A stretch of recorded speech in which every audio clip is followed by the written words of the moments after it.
पुढे त्याला रिक्वेस्ट.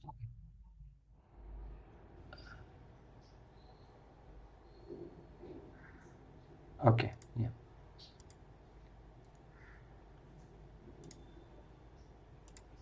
तर सगळ्यांचं स्वागत आहे मराठी भक्तिशास्त्रीमध्ये.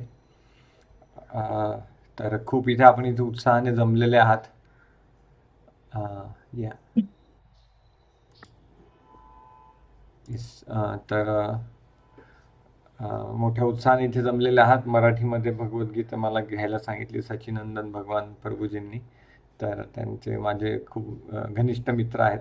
तर त्यांचा ही सेवा म्हणून मी इथे हा मराठीमध्ये अध्याय 13 घ्यायला सांगितलं, 13 पासून शेवटपर्यंत. तर सगळ्यात जास्त म्हणजे याचा फायदा मला आहे, कारण जेव्हा आपण सांगतो तर परत चेतनेमध्ये ते सगळं जे काय आपण सांगितलं असतं ते परत रिवाईज होतं, त्याच्यावर विचार विमर्श होतो, ते अजून मनामध्ये रुजतं आणि पक्क होतं. आणि त्यातही आज आषाढी एकादशी आहे. पंढरपूरची वारी, सगळे वारकरी तिकडे पोचतात आणि एकादशीच्या दिवशी आपण जे काय करतो त्याचा 1000 पटींनी फायदा असतो. तर म्हणून आज हा सेशन आपण इथे आज घेत आहोत, एकादशीच्या याच्यावर सुरुवात करत आहोत. तर आपलं भक्तिशास्त्री चालू आहे. तर इथे भगवद्गीतेच्या अध्याय 13 पर्यंत आपण आलेलो आहेत. तर अध्याय 13 याच्या आधीच आपण एक थोडा विचार विमर्श करू याच्यावर.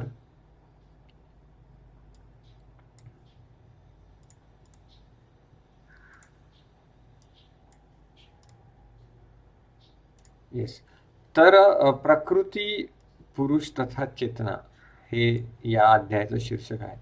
तर याच्या आधी आपण कसं आलो, हे बघा, भगवद्गीतेचे टोटल अध्याय आहेत 18, बरोबर. 18 पैकी पहिले 6 कर्मयोग, पुढचे 6 भक्तियोग आणि पुढचे 6 अध्याय ज्ञानयोग. तर 6 6 6. तर सगळ्यात मेन माल काय आहे? भक्तियोग. आपल्याला गीता का आपण वाचतोय? जेणेकरून आपलं भगवान श्रीकृष्णाविषयी आस्था अजून घनिष्ठ व्हावी. भगवान श्रीकृष्णाविषयी आपली सेवा, आपली आस्था, आपलं समर्पण, आपला त्यांच्याविषयी सतत चिंतन हे अजून अजून घनिष्ठ होत जावं, हे आपल्या गीताच्या अभ्यासामागचा हेतू आहे. आणि भगवान श्रीकृष्णांशी घनिष्ठ होणं म्हणजेच त्यांच्या भक्तांशी घनिष्ठ होणं, त्यांच्या भक्तांच्या इच्छा पूर्ण करणं, भक्तांना समर्पण. मग भगवान श्रीकृष्णाचे परमभक्त श्रील प्रभुपाद यांच्याविषयी आपलं समर्पण, यांच्याविषयी दृढ श्रद्धा अजून अजून समर्पित होत जावी, हे या अध्यायामागचा हेतू आहे. तर सँडविच कसं असतं? सँडविच वर ब्रेड असतो, मध्ये मसाला असतो, खाली परत ब्रेड असतो. ऍक्च्युअली मधला, जर या सँडविच मधला सगळ्यात महत्वाचा पार्ट काय आहे? मधला मसाला. तो जर नसेल तर मग नुसतं ब्रेड खाण्यात काय पॉइंट आहे? तसंच भगवद्गीता मध्ये पहिले 6 चॅप्टर, शेवटचे 6 चॅप्टर, पण मधला गाभा आहे भक्तियोग. तर भगवान श्रीकृष्ण सांगितलं की कसं कर्माद्वारे भगवान श्रीकृष्णांची प्राप्ती होते आणि भगवान श्रीकृष्णांची चेतना अधिकाधिक दृढ करण्यासाठी भगवान श्रीकृष्णांनी वेगवेगळ्या अध्यायांमध्ये विश्वरूप दर्शन, त्यांच्या शक्ती, त्यांचं सगळं हे सगळं सांगितलं मधल्या 6 चॅप्टरमध्ये. आणि ते कसं अजून अजून दृढ व्हावं याच्यासाठी भगवान श्रीकृष्णांनी वेगवेगळे अध्याय सांगितले मधल्या 6 चॅप्टरमध्ये. आणि आता भगवंत सांगतायत की माझ्यामध्ये तुम्ही तुमची चित्त दृढ करा तुमचा. आणि ते कसं दृढ करा याच्यात पुढचे अध्याय आहेत. या त्याच्याच साठी जस्ट 1 मिनिट.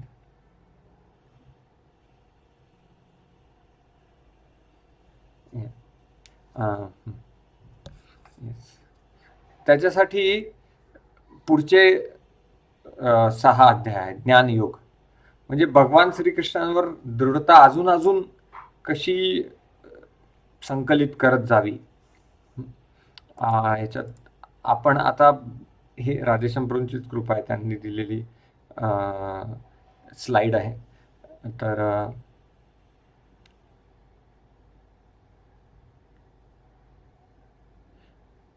Just 1 minute.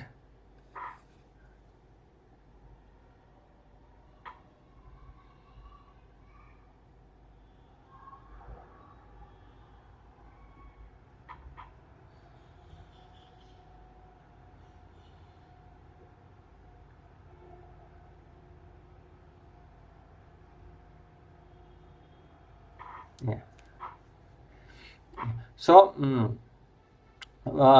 12वा अध्याय पूर्ण प्युअर भक्तियोग. तर भगवानविषयी ज्ञान आणि त्यांचे दुसरे काय पर्याय आहेत आणि भक्तांचा स्वभाव, भक्त्याष्टक, इथनं हा अध्याय संपतो.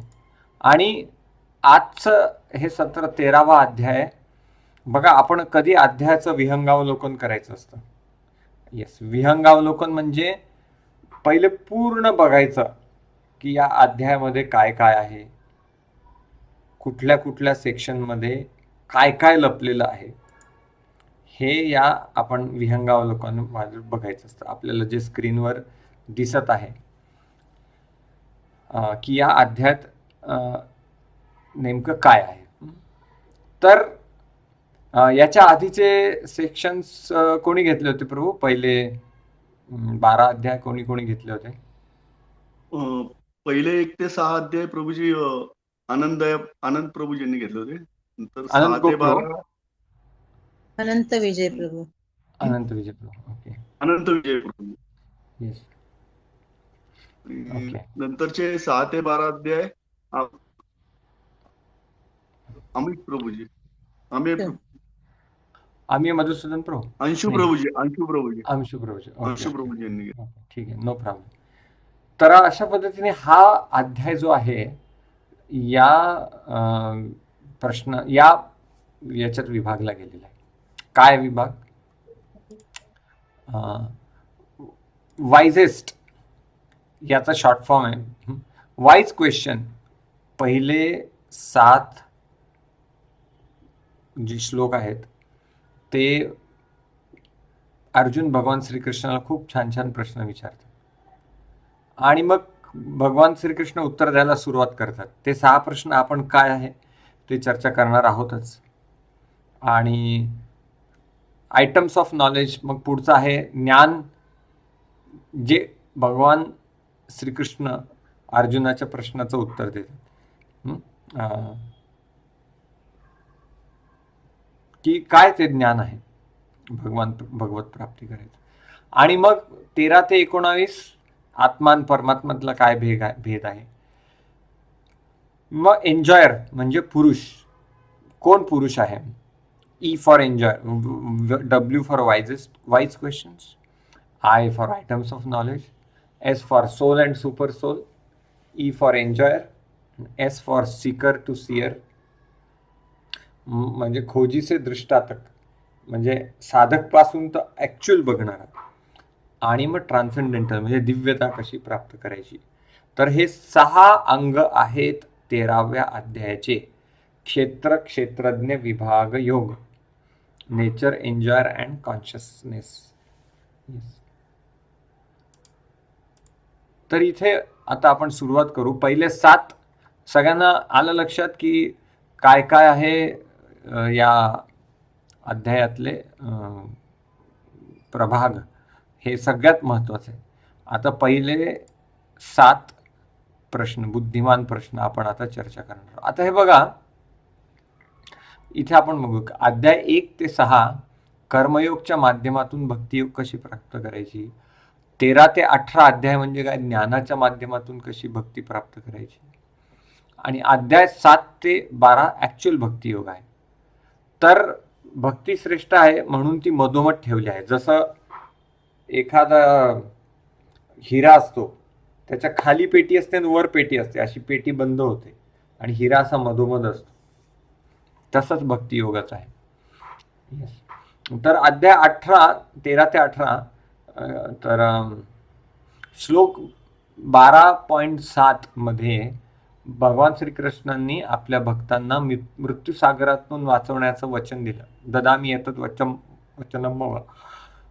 तर हे वचन कसं भगवंत म्हणतात, कसं मी माझ्या भक्तांना भवसागरातून वाचवेल, त्याच्यासाठी अध्याय 13 ते 18 मध्ये भगवंत हे सांगतात.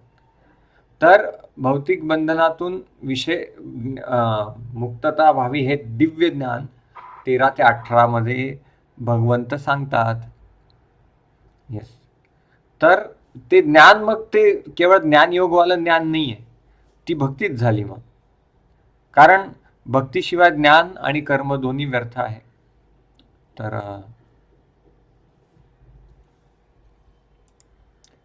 आता खूप सुंदर सुंदर प्रश्न आहेत. अर्जुनचे 6 प्रश्न. अर्जुन कृष्णाला 6 विषयांसाठी वर्णन करतात. अर्जुन कृष्णांना 6 प्रश्न करतात. प्रकृती काय आहे, पुरुष काय आहे, क्षेत्र काय आहे, क्षेत्रज्ञ काय आहे, ज्ञान काय आहे आणि ज्ञेयम काय आहे. हे 6 प्रश्न भगवान श्री कृष्णांना अर्जुन विचारतात.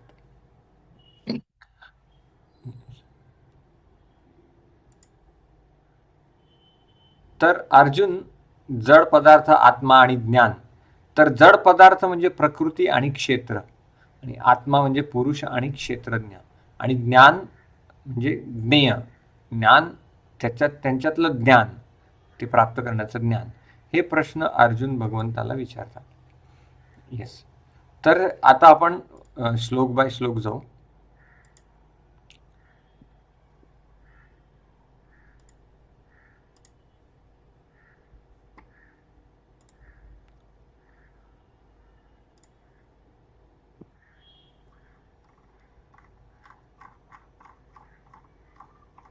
तर आता जी फोड मी सांगितली ती सगळ्यांना समजलं आलीच असेल. आणि पहिले 7 तर भगवान भगवंतांना अर्जुनाने विचारलेले प्रश्न, आणि त्या 7 पहिल्या ह्याच्यातच भगवंत उत्तर द्यायला सुरुवात करतात. तर क्षेत्र क्षेत्रज्ञ विभाग योग, प्रकृती पुरुष आणि चेतना. स अर्जुन उवाच प्रकृतिं पुरुषं चैव क्षेत्रं क्षेत्रज्ञम् एव च एतद्वेदितुम् इच्छामि ज्ञानं ज्ञेयं च केशव. श्रीभगवानुवाच इदं शरीरं कौन्तेय क्षेत्रमित्याभिधीयते एतद्यो वेत्ति तं प्राहुः क्षेत्रज्ञ इति तद्विदः. तर आपण प्रत्येक श्लोकाचा शब्दार्थ आपल्याला घेणं संभव नाही आहे, त्यामुळे आपण डायरेक्ट भाषांतर घेऊ. परंतु सगळ्यांनी जेव्हा अध्ययन करतात तेव्हा प्रत्येक शब्द काय प्रभुपादांनी भाषांतरित केला आहे ते जाणून घेणं अतिशय महत्त्वाचं आहे. खूप महत्त्वाचं आहे. कारण प्रभुपादांची ही मेहनत आहे की प्रभुपादांनी दिवस रात्र एक करून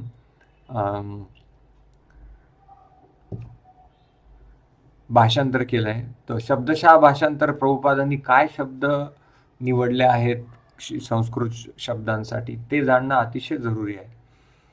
कारण तात्पर्य हे तात्पर्यात चालू होत नाही, ते शब्दशः अनुवादातच चालू होतं. प्रभुपादांचं तात्पर्य त्यांनी जे भाषांतर केलं आहे शब्दशः भाषांतर, तिथेच तात्पर्य चालू होऊन जातं. तर शब्दशः भाषांतर हे आपण स्किप नाही करू शकत, त्याचा अध्ययन करायला पाहिजे. तर आतापर्यंत मग शब्दशः घेत होते का नाही, म्हणजे मला तसं कंटिन्यू ठेवायला? नाही, शब्दशः नव्हते घेत. प्रभूजी ओके, कशाबद्दल ठीक आहे. हा, मग तुम्ही भाषांतर पासून पुढे मग ओके, तुम्ही मग सगळ्यांनी अभ्यास करताना पण शब्दशः भाषांतर वाचूनच हो पुढे जा.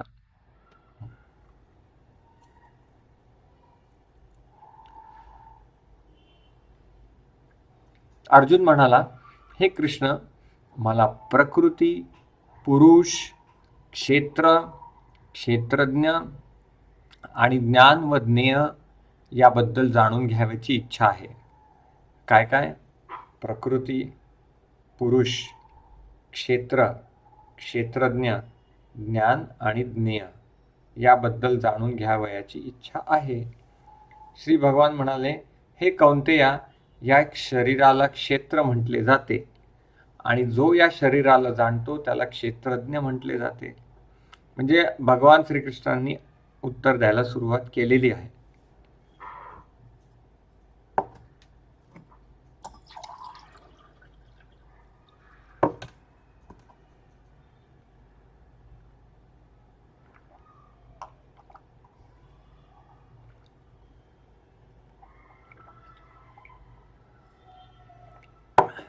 तर अर्जुनाला प्रकृती, पुरुष, क्षेत्र, क्षेत्रज्ञ आणि ज्ञान व ज्ञेय याबद्दल जिज्ञासा होती.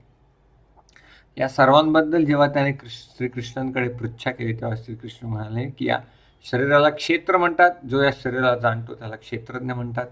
हे शरीर म्हणजे बद्ध जीवांचे कार्यक्षेत्र आहे. जीव या संसारात गुरफटलेला असतो व तो भौतिक प्रकृतीवर प्रभुत्व गाजवण्याचा प्रयत्न करत असतो.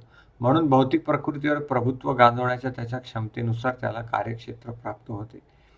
कार्यक्षेत्र म्हणजे शरीर होय. आणि शरीर म्हणजे काय? शरीर हे इंद्रियांनी बनलेले असते. तर आता अख्खं तात्पर्य आपल्याला वाचणं संभव नाही आहे, नाही तर खूप वेळ लागेल. तर एक काही निवडक पॉइंट यातले आपण बघू. तर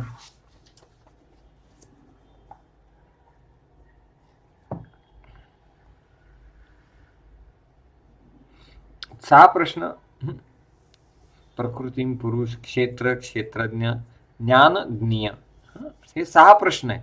पुढचा अध्याय म्हणजे पूर्ण ह्या 6 प्रश्नांचं भगवान श्रीकृष्णाने सुंदर पद्धतीने दिलेलं उत्तर आहे. तर क्षेत्र, भगवान श्रीकृष्ण दुसऱ्या अध्यायात काय म्हणतात की क्षेत्र हे क्षेत्र शरीर आहे. हे क्षेत्र म्हणजे काय? आत्म्याला एक दिलेलं कार्यक्षेत्र आहे. तर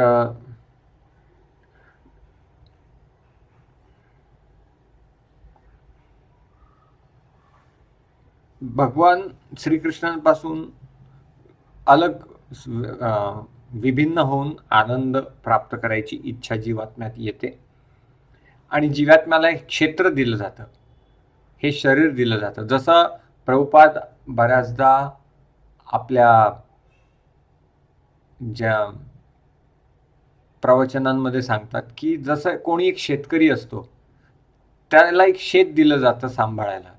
त्याला माहिती असतं की या शेतामध्ये इथे मी मुगाचे हे लावलंय, इथे भाताचं पीक लावलेलं आहे, इथे मी चिक्कू लावले, इथे मी पेरू लावलेले आहेत. तर त्याला त्या क्षेत्राविषयी माहिती असते. तसंच ते शेत म्हणजे हे शरीर आहे आणि तो शेतकरी म्हणजे आपण आत्मा आहोत. आणि मग हा आत्मा हे जसं तो शेतकरी असतो, काही शेतकरी एक 15-20 वर्ष एक शेत वापरतात, मग ते विकून टाकतात, मग पुढचं शेत घेतात. तसंच आपला आत्मा आहे. हे शेत दिलेलं आहे आपल्याला, एक क्षेत्र दिलेलं आहे आणि आतमध्ये आत्मा बसलेला आहे. तो जाणतोय म्हणजे या शरीराचे ते सुख दुःख जाणतो.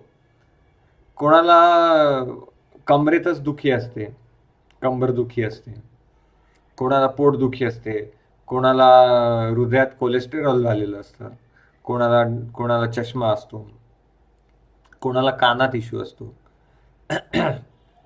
तर शेतकऱ्याला माहिती आहे माझ्या शेतात काय प्रॉब्लेम चालू आहेत. परंतु भगवंताला भगवंत शेतकरी आहे की ज्याला सगळ्या शेतांविषयी माहिती. मला तुमच्या शरीरात काय चाललंय ते कळणार नाही, किंवा तुम्हाला माझ्या शरीरातले सुखदुःख कळणार नाही. मला काय रोग आहेत मला माहित नाही, तुम्हाला काय रोग आहेत. परंतु भगवान श्रीकृष्णाला प्रत्येक जीवात्म्याच्या सुखदुःखांची जाणीव असते.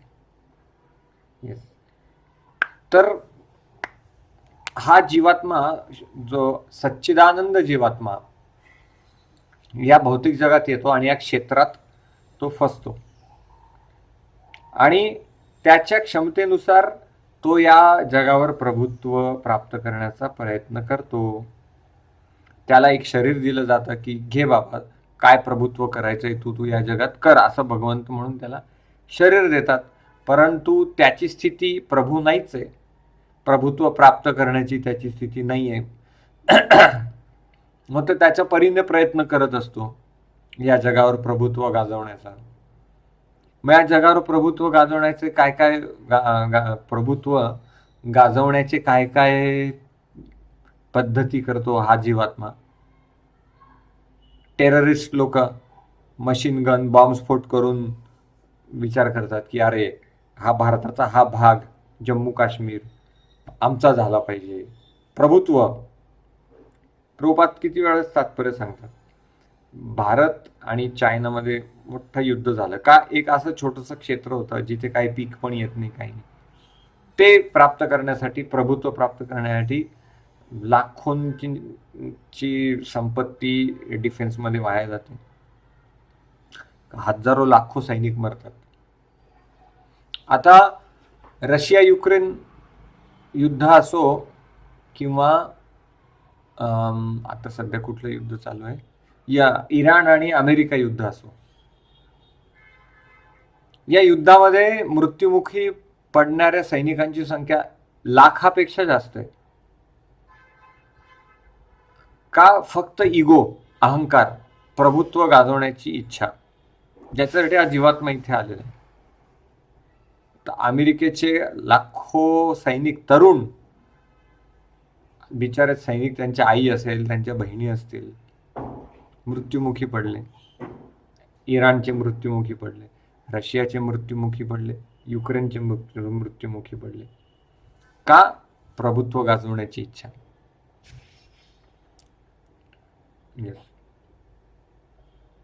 तर भगवंत सांगतायत की क्षेत्र हे शरीर आहे आणि त्याचा ज्ञाता क्षेत्रज्ञ आहे. तर हा जो क्षेत्रज्ञ आहे हा शाश्वत आहे. आणि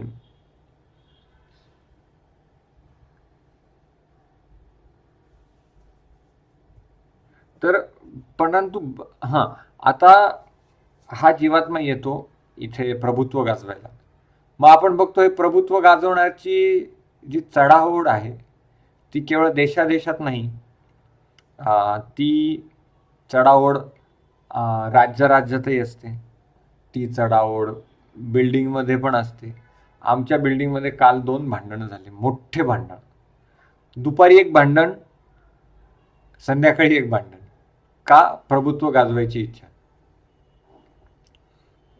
मी श्रेष्ठ आहे, तू श्रेष्ठ आहे. मी सेक्रेटरी होतो तेव्हा मी इतक्या कमी पैशात इतकं आणलं, सगळं टँकर मागवले, हे केलं ते केलं. आता सेक्रेटरी त्याच्या पद्धतीने प्रभुत्व गाजवण्याचा प्रयत्न करतात आणि छोट्या छोट्या क्षुल्लक कारणांवरनं आपण स्पार्क होतो, स्पार्क, ठिणग्या उडतात. का? कारण प्रभुत्व गाजवण्याची इच्छा. तरी प्रभुत्व गाजवण्याची इच्छा कशी असते बघा. आमच्या मावशीकडे आम्ही जायचो, ते सांगायचे की आज दुपारी आम्ही जर गोदरेजचा फ्रीज घेतला तर त्याच दिवशी संध्याकाळी शेजारचे गोदरेज प्लस घेतील. का? प्रभुत्व गाजवण्याची इच्छा, दाखवण्याची इच्छा. बघा. आणि बघा, माझी मुलं जर्मनीत गेले, अमेरिकेत गेले, दुबईला गेले.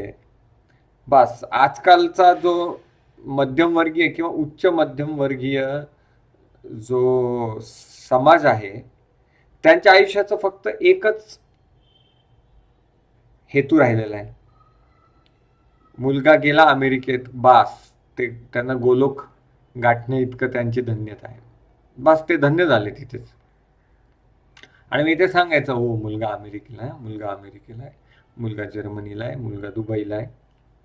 भले तो तिथे काय करतो काय नाही कोणालाच ठाऊक, पण इथे त्याचे डिंगे हाकतात की बघा आमचा मुलगा. का? प्रभुत्व गाजवण्याची इच्छा. ही इच्छा देशादेशांमध्ये युद्धाच्या रूपात असते, शेजार पाजाऱ्यांमध्ये भांडणाच्या रूपात असते. तर कसं या भांडणांमध्ये होत काहीच नाही, भांडण करणाऱ्यांचंच नुकसान होतं. त्यांचं बीपी उगीच वाढून जातं, तब्येतीवर परिणाम होतो. त्यामुळे कोणी असं भांडणाच्या आवेशात आलं ना, आपलं कंपोजर अजिबात सुटू नाही द्यायचं, कूल राहायचं, शांत राहायचं. कारण भांडण करून आपलंच नुकसान होणार आहे, फायदा काहीच नाही त्याचा.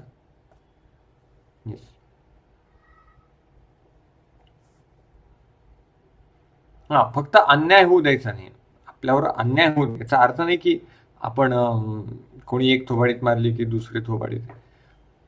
कधी भक्तांमध्ये खूप बाण लिला होते, खूप भांडण होतं, खूप भांडणाच्या आविष्यात आलं की कूल डाऊन कूल डाऊन. कसं असतं माहिती का, कोणी आपल्याशी भांडायला आलं किंवा वादविवाद केला ना, आपण त्याच्याशी डायरेक्ट संबंध कट करण्याच्या आवेशातच बोलतो. तसं कधीच करू नये, कारण तो थोड्या वेळासाठी ते तापलेलं वातावरण नसतं. ते तापलेलं वातावरण एकदा शांत झालं की त्याला सांगायचं की क्षमा करा, मग परत आपली दोस्ती दृढ होते आणि आपल्याला त्या मित्राकडून बऱ्याचशा मदत मिळू शकते. पण एक छोट्याशा क्षुल्लक कारणावरनं आपण कधी कधी कट करतो, कायमचं असं कट करून देतो. तसं नाही करायचं कधीच, कारण तेवढं एक त्या व्यक्तिमत्वाचा तो एक भाग नाही आहे, ते एक पूर्ण व्यक्तिमत्व आहे. त्याची आपल्याला भले एक गोष्ट आवडत नसावी, ती एक गोष्ट म्हणजे तो व्यक्ती नाहीये.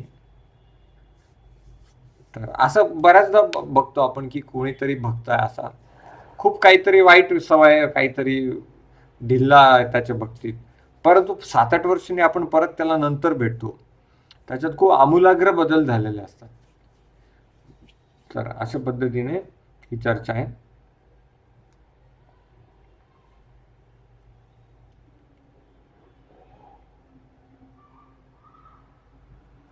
तर नंतर आता भगवंत सांगतायत, क्षेत्रज्ञं चापि मां विद्धि सर्वक्षेत्रेषु भारत, क्षेत्रज्ञयोर्ज्ञानं यत्तज्ज्ञानं मतं मम. हा खूप महत्वाचा श्लोक आहे. क्षेत्रज्ञं म्हणजे क्षेत्रज्ञ, च सुद्धा, अपि निश्चितच, माम मला, विद्धी म्हणजे जाण, सर्व क्षेत्रेषु सर्व क्षेत्रांमध्ये, भारत हे भारत, क्षेत्र शरीर, क्षेत्रज्ञ क्षेत्रज्ञ, ज्ञानम ज्ञान, यत जे, तत् ते, ज्ञानम ज्ञान, मतम मत, मम माझे. हे भारत मी सर्व शरीरांमधील सुद्धा क्षेत्रज्ञ असल्याचे तू जाण, आणि हे शरीर आणि त्याच्या क्षेत्रज्ञाला जाणणे म्हणजेच ज्ञान होय, असे माझे मत आहे. तर ज्ञान काय आहे की मी शरीर नाही आहे, शरीर केवळ आपल्याला एक दिलेला वस्तू आहे भगवंताद्वारे. कधी गाडीला स्क्रॅच पडला तर आपल्याला स्क्रॅच पडतो का? चला गाडीला स्क्रॅच पडला, परत इथे माझ्या जखम झाली, असं नाही होत कधीच. तो गाडीला स्क्रॅच पडलाय. तसंच हे शरीर आहे, आतमध्ये आत्मा अजरामर आहे, आत्मा सच्चिदानंद आहे. आत्मा सच्चिदानंद आहे तर मग दुःख का भोगतोय? आत्मा सच्चिदानंद आहे, आत्म्याला कोणीच काही करू शकत नाही, आत्म्याला कोणी कापू शकत नाही, कोणी जाळू शकत नाही, कोणी तोडू शकत नाही. जसं की एक अंगठी आहे, ती चिखलात पडली, खूप खोल खोल खोल चिखलात गेली, तर अंगठी चिखल बनते का? किंवा चिखल अंगठीमध्ये शिरतो का? नाही. 20 वर्ष जरी मी सोन्याची अंगठी चिखलात ठेवली, 20 वर्षानंतर ती काढली, त्याला थोडं साफ केलं, परत ती अंगठी चकाकणार आहे. तसंच आत्मा आहे. आत्मा आता सध्या अज्ञानात आहे, सध्या दुःख भोगतोय आणि वेगवेगळ्या प्रकारच्या यातना त्याला मिळत आहेत, परंतु आतमध्ये आत्मा सच्चिदानंद आहे. या सगळ्या अज्ञानातून जेव्हा आत्मा बाहेर येईल, आपल्या मूळ रूपात भगवान श्रीकृष्णांच्या सेवेत रत होईल, तेव्हा तो परत सच्चिदानंद होईल. त्यामुळे आत्म्याचं जे सच्चिदानंद स्वरूप, सध्या ढग आलेले आहेत, काळे ढग आलेले आहेत, ते भगवंतांच्या मध्ये आपल्यामध्ये असे काळे ढग आलेले आहेत, आणि ते अज्ञानाचे ढग आपल्याला भगवंतापासून दूर नेत आहेत. येस. तर म्हणून जे भगवंत म्हणतात की मी सर्व शरीरांमधील क्षेत्रज्ञ आहे. भगवंतांना सगळ्यांच्या शरीरातले सुखदुःख समजतात. नित्यो नित्यानाम चेतनश्चेतनानाम एको बहुनाम यो विदधाती कामान. तो भगवंत सगळ्याचे, जसं वडील पाल्याची काळजी घेतात, मुलांची काळजी, तसंच भगवंत सगळ्या आपल्याची काळजी घेतात. आपल्याला काय पाहिजे आहे, काय नाही, हे सगळं भगवानांना त्यांना समजतं, कारण ते आतमध्ये परमात्मा रूपात स्थित आहे. आपल्याला आपल्या ह्या जीवनाबद्दल माहिती आहे. भगवंतांना माहिती की मागच्या जन्मात मी कोण होतो, पुढे काय, वेदाम समतीता आणि वर्तमानानी च अर्जुन, मी आधी काय होईल, मी नंतर काय असणार आहे, हे सगळं भगवंत जाणून घेतात. आपल्याला जे काय नावं आडनावं जे दिलेले आहे ते या शरीराचे आहेत. जसं एक उदाहरण आहे, कधी कधी रस्त्यावर बोर्ड बघतो आपण, वाटसरूंनी उजव्या बाजूनी चालावे. तर आपण जेव्हा तिथे असतो तेव्हा आपण वाटसरू असतो, पण घरी आल्यावर आपण वाटसरू आहे का? तेवढ्यात ते जो काय तो बोर्ड लावलाय तेवढा तो भाग आहे, तिथे आपण वाटसरू आहोत. घरी आल्यावर आपण वाटसरू नाहीये. तसंच हे काय 60-70 वर्ष जे आपण या शरीरात आहोत, तेवढा काळ आपण आहोत. कोणी देशपांडे, कोणी कुलकर्णी, कोणी पाटील, कोणी देशमुख आहे. तर हे सगळं एक 60-70 वर्षाचा आपल्याला जो काही दिलेला आहे स्पॅन, तो स्पॅन एवढ्या काळात पुरतच ते आडनाव आपल्याला लागू आहे. तेवढं आपण वाटसरू आहोत. ते आयुष्य संपलं, आडनाव गेलं, मुलगा मुलगी सगळं आपले जे काय सगळं इथे सोडून जायचं आहे. येस. तर क्षेत्र आहे आणि क्षेत्रज्ञ आहे, आणि भगवंत सगळ्यांचे सुखदुःख जाणतात. त्यामुळे भगवंतांना सतत निवेदन करायचं, मला तुमच्या सेवेत रत करा. येस. तर हे नियम, क्षेत्र क्षेत्रज्ञ ज्ञानम यत्त ज्ञानम मतम मतम, आणि हे ज्ञान म्हणजेच ज्ञान आहे की क्षेत्र आणि त्या क्षेत्राला जाणणे हेच ज्ञान आहे. तर 3 उत्तरं देत आहेत भगवंत. काय देत आहे इथे? क्षेत्रज्ञ, मी सगळ्या शरीरातले क्षेत्रज्ञ आहे, आणि हे शरीर जाणणे आणि त्याच्या क्षेत्रज्ञाला जाणणे म्हणजेच हे ज्ञान आहे. हे माझे मत आहे, असं भगवंतांचे मत आहे. तर हे असं दिव्य ज्ञान आहे की क्षेत्राला जाणणे, क्षेत्रज्ञांना जाणणे.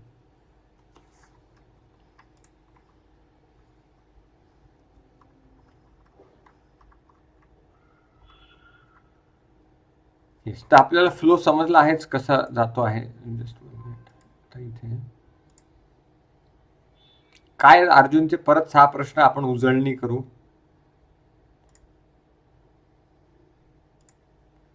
प्रकृती, पुरुष, क्षेत्र, क्षेत्रज्ञ, ज्ञान आणि नियम, हे 6 प्रश्न अर्जुनाने विचारले आहेत. भगवान श्रीकृष्णांनी उत्तर द्यायला चालू केलेले आहेत. तर प्रकृती, पुरुष आणि चेतना, ज्ञान. तर शरीर कर्मक्षेत्र आहे आणि आत्मा क्षेत्राचा ज्ञाता आहे. तर आता पुढे 4थ्या श्लोकामध्ये भगवंत अजून याची प्रचिती देतात. शरीर क्षेत्र आत्मक्षेत्रज्ञ आहे, कृष्ण पण क्षेत्रज्ञ आहे. तर यामध्ये तात्पर्यामध्ये सांगतात की जीवात्म्याची चेतना काय काय असते. अन्नमय जीवात्मा, काही जीवात्मे अन्नमय असतात, सतत अन्न अन्न अन्न. गायी किंवा कुत्रा काय करतो, सतत ते एकच त्याचं उद्देश. कुत्रा कधीच करत नाही अरे मी बँकेत अकाउंट उघडलं पाहिजे, आम्ही पैसे साचवले पाहिजे. कुत्र्याला काही नसतं ते. त्याचं काय, माझं आजचं झालं ना जेवण, झालं बस, फिनिश. संध्याकाळच आपण बघतो, अरे संध्याकाळी तांदूळ आणून ठेवतो घरात, आपण भाज्या आणून ठेवतो की 2-3 दिवस भाज्या पुरल्या पाहिजे. कुत्र्याला काही नाही, अन्न म्हणजे अन्न, बस आत्ताचं झालं, फिनिश. संध्याकाळी परत कुठेतरी शोधणार. पण भगवंतांची योजना बघा ना, सगळ्यांना भगवंत पुरवतात. बघा, कधी कुत्री असते, कुत्र्यामागे पिल्लावळ फिरत असते, 5-5, 6-6 कधी कधी पिल्ला असतात. कुत्री कधी जॉबला जाते का? आपण बघतो का कुठेतरी चालली कुत्री जॉबला, किंवा अकाउंटिंग करते, किंवा हॉटेल चालवते? नाही, कधी जॉब नाही. मग एवढा पिल्लांना कोण खायला घालतं? ते कुत्रीचं किचन पण नाहीये. तर भगवंत किती महान आहे बघा, सगळ्यांची काळजी घेतात. कारण सगळे भगवंतांची बाळ आहेत. ममै वंश लोके जीवभूत सनातन.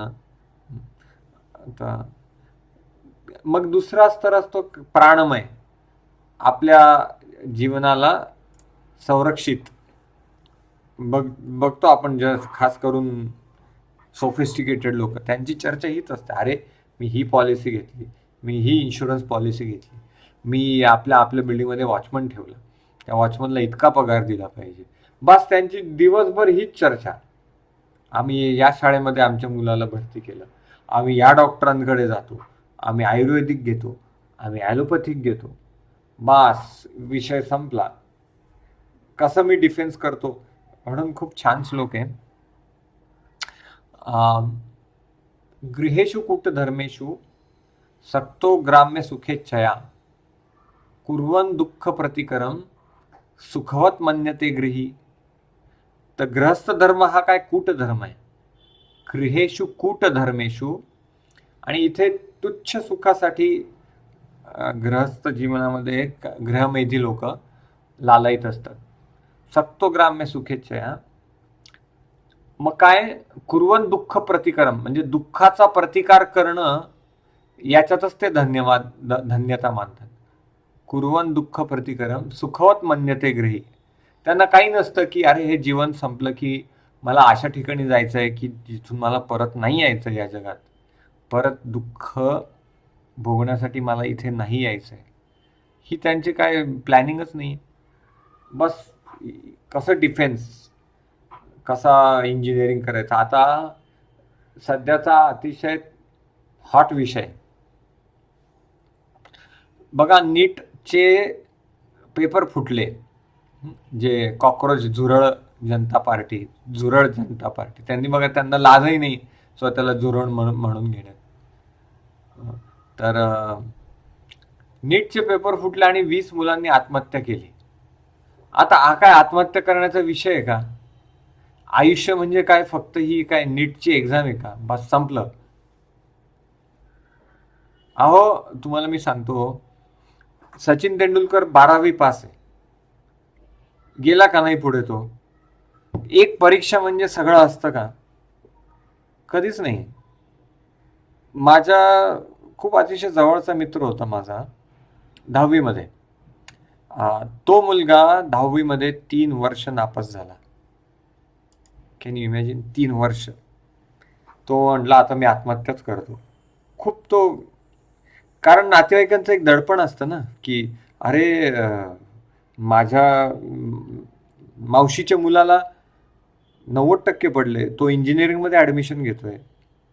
मामाच्या मुलाला 85% पडले, तो आता डॉक्टर होणार, आणि मी नापास. तर हे नातेवाईकांचं जे ओझं असतं ना, ते खूप जीवात्म्याला खूप तापदायक असतं. तर तो मुलगा म्हणला की आता मी काय करू, आत्महत्या करू का मी? तर परंतु तो वडिलोपार्जित त्याचा भिक्षुकीचा पेशा होता, म्हणजे पूजा सांगणं. म्हटलं ठीक आहे. आता त्याने होप्स सोडून दिले शिक्षणाविषयी. मग आता हे करतो मी, असं त्याचा निर्धार झाला. आणि त्याने पूजा सांगायला सुरुवात केली. वास्तुशांत, ग्रहप्रवेश, लग्नाच्या पूजा. आता स्थिती अशी आहे, 365 मधले 250 पेक्षा जास्त दिवस त्याचे बिझी असतात. पूजा सांगायला त्याला मुंबईवरनं ऑर्डर येते, पुण्यावरनं ऑर्डर येते, तो नाशिकचा आहे. आणि पूजा सांगून सांगून त्याने 2-3 फ्लॅट बनवले.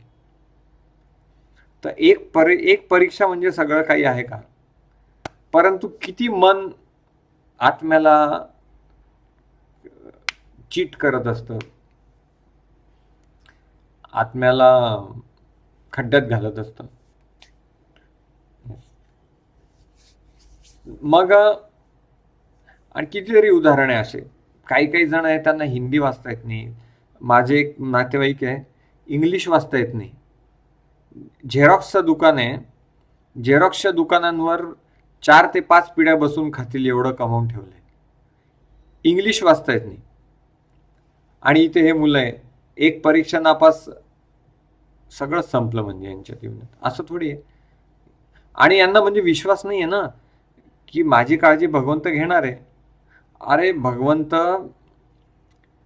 टेररिस्टला सुद्धा खायला घालतात. टेररिस्ट जगतात की नाही, जे मशीन गन घेऊन निष्पाप लोकांना मारत असतात, त्यांनाही भगवंत खायला घालतात. जर मी भगवंताचं नाव घेतलं तर भगवंत मला का खायला घालणार नाही? हा विश्वासच नाही, कारण नॉलेजच नाही, कारण एज्युकेशन सिस्टीम खराब. एज्युकेशन सिस्टीम दिली इंग्रजांनी आपल्याला, ती आपण परत रिस्टोर केली नाही.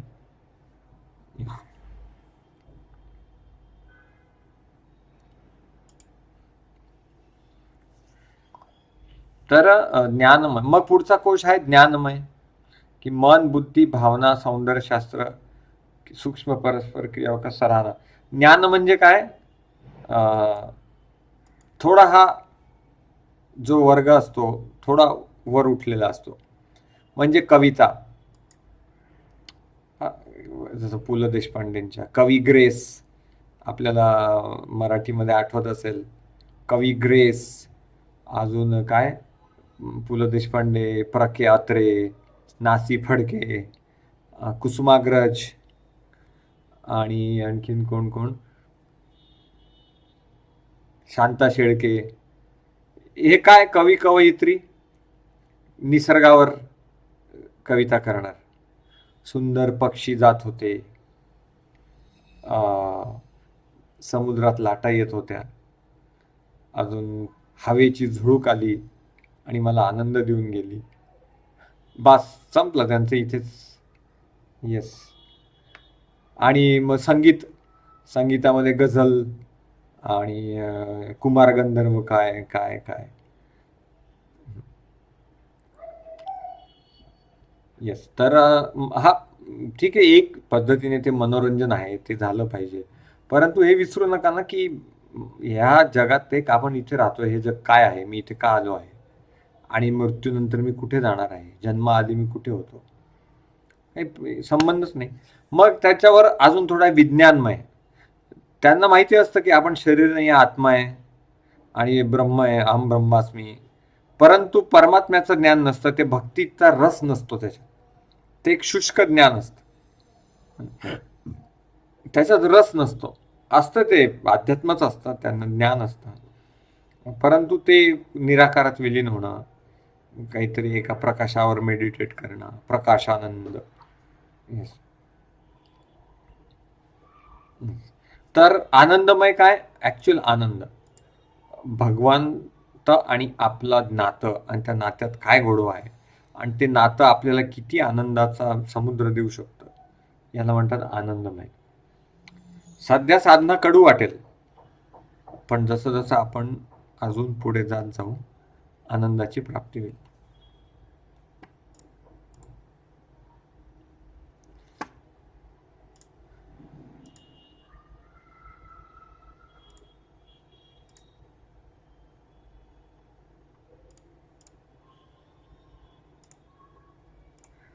आता इथे चौथ्या श्लोकात, तत्क्षेत्रम यच्च यादृक् यद्विकारी यतश्च यत् सचयो यत्प्रभावश्च तत्समासेन मे शृणु. आता कृपया माझ्याकडून क्षेत्र आणि त्यांचे स्वरूप, त्यांच्यामध्ये कोणते बदल होतात, त्याची निर्मिती केव्हा होते, त्याचा ज्ञाता कोण आहे, आणि क्षेत्रज्ञाचा काय प्रभाव आहे, याचे संक्षिप्त वर्णन ऐक, असं भगवंत अर्जुनाला सांगतात. काय? क्षेत्र, त्याचे स्वरूप, त्याच्यामध्ये कोणते बदल होतात, त्याची निर्मिती केव्हा होते, त्याचा ज्ञाता कोण आहे आणि क्षेत्रज्ञाचा काय प्रभाव आहे याचे संक्षिप्त वर्णन. तर हे भगवंत आता सांगणारे पूर्ण जे नॉलेज आहे, हे ज्ञान, क्षेत्रज्ञ आणि त्याचा विभाग, याचं भगवंत आता समरी देतात आणि त्याचं पूर्ण अध्याय, या तात्पर्यातले एक एक पॉइंट काढून पूर्ण अध्यायात ते असे समजून सांगतात. तर काय आहे?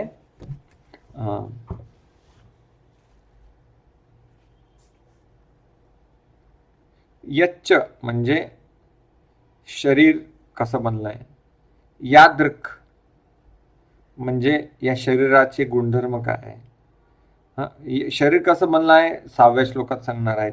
शरीराचे काय गुण आहेत ते 7व्या श्लोकात सांगणार आहेत.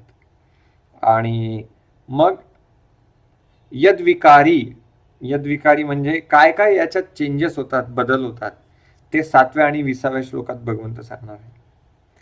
यतः म्हणजे या शरीराचा स्त्रोत काय आहे ते 6, 21, 22, 30 या श्लोकात सांगणार आहे. आणि स्वरूप of the NOR of the body, यत म्हणजे काय स्वरूप आहे या आत्म्याचं, त्याच्यामध्ये 14 ते 18 आणि 23 या श्लोकात सांगणार आहे. Powers of the NOR of the body, यत प्रभाव, या आत्म्याचा काय प्रभाव आहे हे 14 ते 18 या श्लोकात असे वेगवेगळे विषय सांगणार आहेत. अर्जुन भगवंताच्या समरी देतात, पण अर्जुनाला अजून डिटेल पाहिजे आहे, अजून विस्तृत रूपात पाहिजे आहे. मग नंतर भगवंत म्हणतात की हे मी ठीक आहे, माझ्यावर तुला विश्वास आहे किंवा असो किंवा नसो, ऋषीगण सुद्धा हेच म्हणतायत, शास्त्र सुद्धा हेच सांगताय. काय? ऋषीभिर्बहुधा गीतम छंदोभिर्विविधैः पृथक् ब्रह्मसूत्रपदेश्चैव हेतुमद्भिर्विनिश्चते. कारण काही जणांचं जे डोकं असतं ना, ते भगवंतावर विश्वास नाही ठेवत. त्यांना असं काहीतरी वेद, उपनिषद असं काहीतरी पाहिजे असतं. मग ठीक आहे, भगवंत म्हणतात घ्या, वेदही तेच सांगतात आणि ऋषी तेच सांगतात. काय? क्षेत्राचे आणि क्षेत्रज्ञाचे हे ज्ञान विविध ऋषींनी विविध वैदिक ग्रंथांमध्ये वर्णित केले आहे. विशेष करून हे ज्ञान सर्व कारण परिणामांसहित वेदांत सूत्रामध्ये सर्व तथ्यांसहित प्रस्तुत करण्यात आले आहे. ऋषींनी वैदिक ग्रंथ म्हणजे 2 ऑथॉरिटी मिळाले, ऋषी, वैदिक ग्रंथ, वेदांत सूत्रात दिलेलं आहे. तर इथे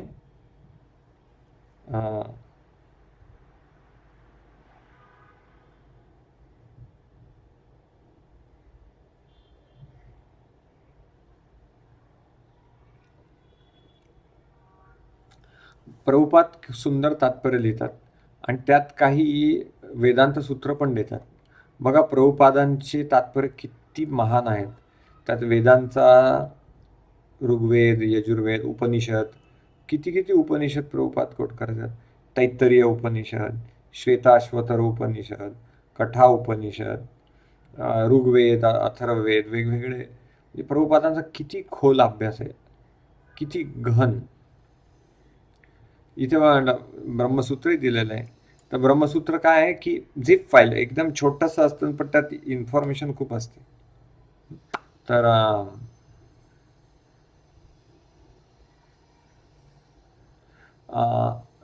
वेदांत सूत्राविषयी भागवतामध्ये खूप छान वर्णन आहे. सारवत सर्वतोमुखम सूत्रम सूत्रविदो जना. येस, तर छोटं असतं त्याच्यात, पण त्याच्यात खूप इन्फॉर्मेशन असते. येस,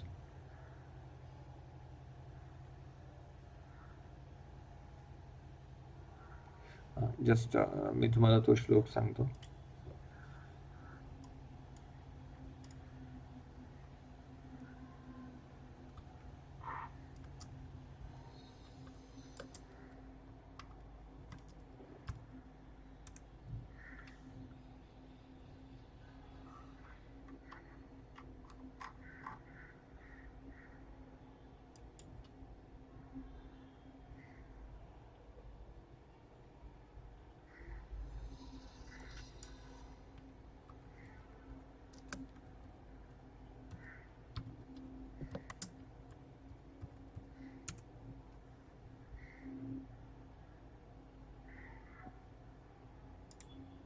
अल्पाक्षरम असंदिग्धम सारवत विश्वतोमुखम अस्तोभ्यम अनवद्यम च सूत्र सूत्र विदोजना.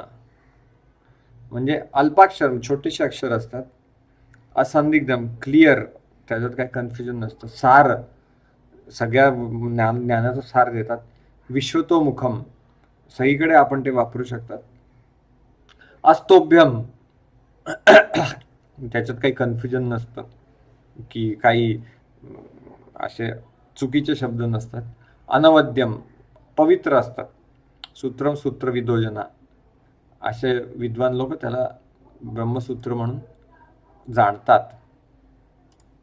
येस, इथे प्रभुपादांनी दिले सूत्र, विदय श्रुते, नात्मा श्रुते, परात्तु तच्छ्रुते. या प्रथम सूत्रामध्ये क्षेत्र, दुसऱ्यामध्ये जीव आणि तिसऱ्यामध्ये सर्व जीवांचे परम आश्रयस्थान भगवान यांचे वर्णन करण्यात आले आहे. येस, तर आपण पुढे जाऊ. अजून भगवंत खूप छान छान वर्णन करतात. काय करतात? महाभूतान्यहंकारो बुद्धिरव्यक्तमेव च इंद्रियाणि दशेकं च पंचचेंद्रिय गोचरा इच्छा द्वेष सुखम दुःखम संगातश्चेतना धृती एतत् क्षेत्रम समासेन सविकारा मुदावृतम. आता इथे भगवंत म्हणतात की हे शरीर कसं बनलं आहे, हे क्षेत्र कसं बनलं आहे. पंचमहाभूते, मिथ्या अहंकार, बुद्धी, अव्यक्त 10 इंद्रिये, मन, 5 इंद्रिय विषय, इच्छा, द्वेष, सुख, दुःख, समूह, चेतना आणि धैर्य या सर्वांना त्यांच्या विकारांसहित संक्षेपाने क्षेत्र म्हटले जाते.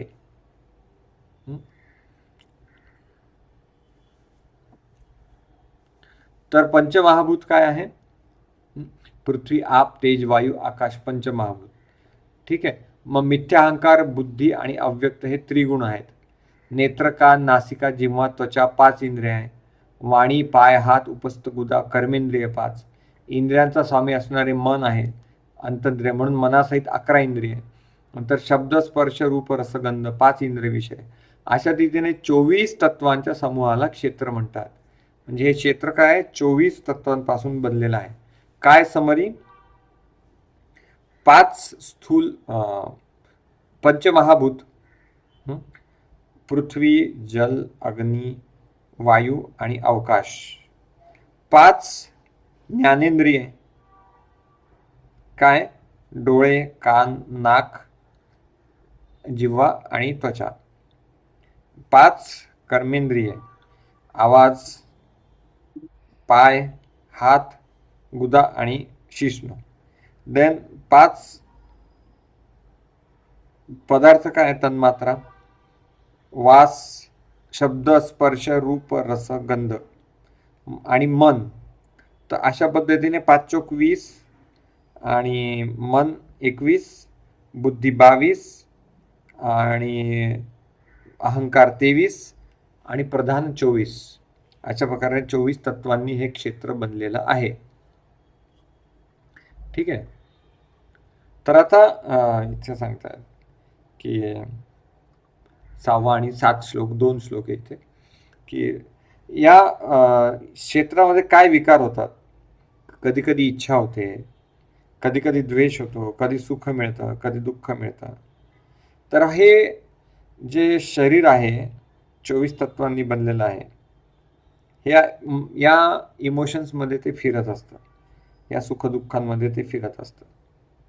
येस, काय काय विकारांतनं जात असतं? इच्छा, द्वेष, सुख, दुःख, हे याच्यातनं ते जात असतं.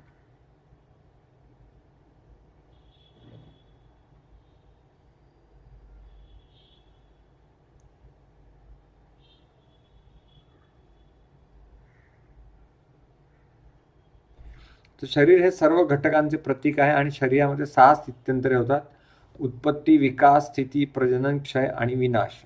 म्हणून क्षेत्र हे अनित्य प्राकृतिक वस्तू आहे. तथापि या क्षेत्राचा स्वामी क्षेत्रज्ञ हा भिन्न आहे. येस. तर आता कृष्ण अर्जुनाच्या पुढच्या प्रश्नाचं उत्तर देतात. काय काय उत्तर ऑलरेडी देऊन झालेले आहेत. क्षेत्र, क्षेत्रज्ञ, ज्ञानम, नियम हे झालेलं आहे. आता ज्ञानम इथे एक मिनिट आपण बघतो.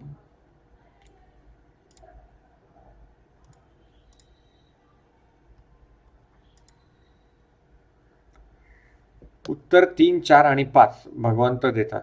काय शरीर क्षेत्र आहे, आत्मा क्षेत्रज्ञ आहे, कृष्ण पण क्षेत्रज्ञ आहे आणि याचं ज्ञान आपण घेतलं पाहिजे. मग 24 हे काय सांगितले, पंचमहाभूत, 5 ज्ञानेंद्रिय, 5 कर्मेंद्रिय, 5 विषय, मन, बुद्धी, अहंकार आणि प्रधान या 24 तत्वांनी बनलेलं आहे हे शरीर. तर शरीरातले विकार काय, इच्छा, द्वेष, सुख, दुःख, संगात, चेतना, धृती, एतत् क्षेत्रम समासेन सविकारम उदामृतम. काय याच्यात वेगवेगळ्या विकारातून हे शरीर जात असतं. आणि तात्पर्यात इथे खाली प्रभुपादांनी दिले की कसं शरीर जन्म, विकास, पोषण, संतानोत्पत्ती, क्षीण आणि मृत्यू यातनं जात असतं.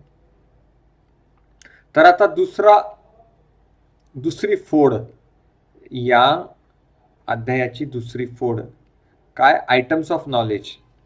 पहिले 7 तर प्रश्नोत्तर होते आणि यातलं एक उत्तर कृष्ण आता 8 ते 12 या अध्यायात देणार आहे. काय, आयटम्स ऑफ नॉलेज. ज्ञान की पद्धती. ज्ञान, हे ज्ञान काय आहे, दिव्य ज्ञान. येस. इथे श्लोक 8 ते 12 मध्ये गुणांना विकसित करायचं आणि याच्यात आत्मा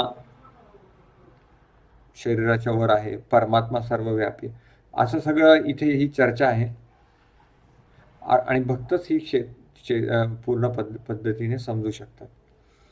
तर आता 8 ते 12 हे खूप सुंदर श्लोक आहे आणि ज्याचं तात्पर्य आपण वाचलं पाहिजे.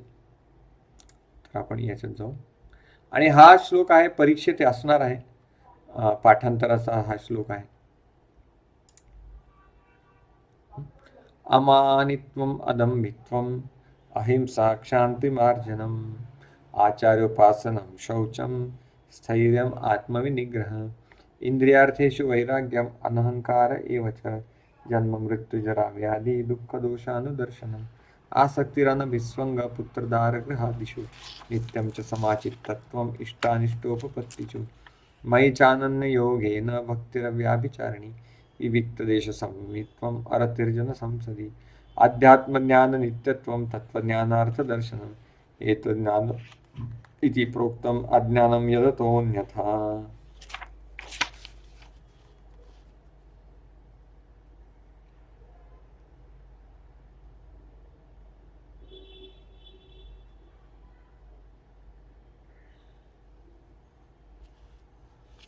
तर हे 5व्या प्रश्नाचं उत्तर आहे, अर्जुनाने विचारलेला 5वा प्रश्न.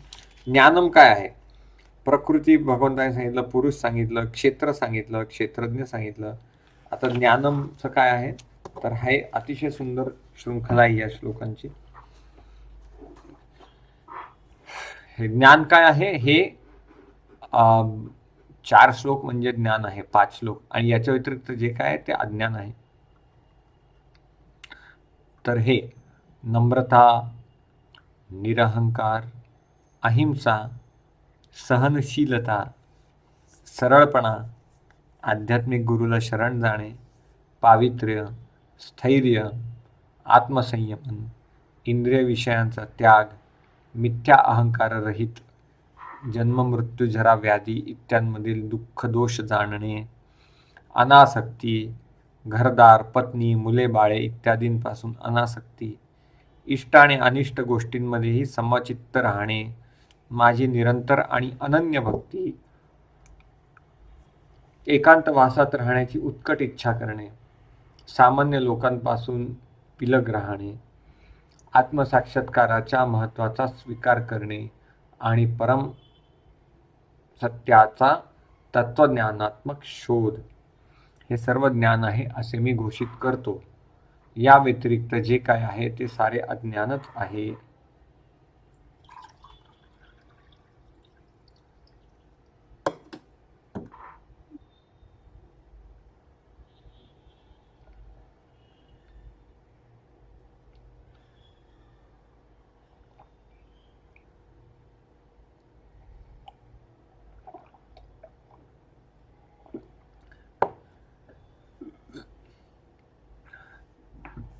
तर इथे कधी कधी अल्पज्ञ लोकांना ही ज्ञान पद्धती म्हणजे क्षेत्रांचा विकार आहे असे वाटते, परंतु हा त्यांचा गैरसमज आहे. हीच वास्तविक ज्ञान पद्धती आहे. जर मनुष्याने या ज्ञानमार्गाचा स्वीकार केला तर त्याच्यासाठी परमसत्याची प्राप्ती शक्य होते. पूर्वी सांगितलेल्या 24 तत्वांचे हे विकार नाहीत.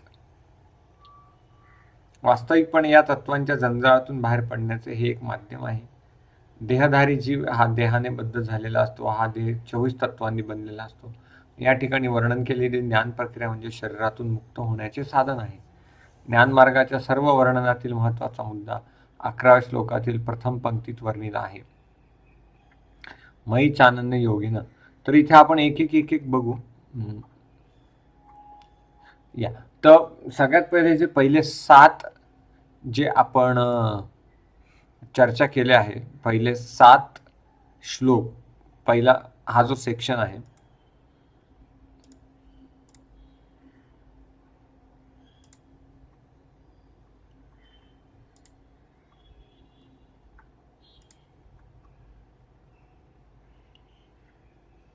तर याच्यात कोणाला काही प्रश्न आहे?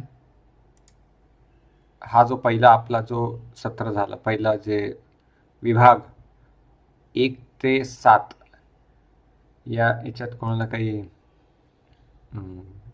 प्रश्न आहेत?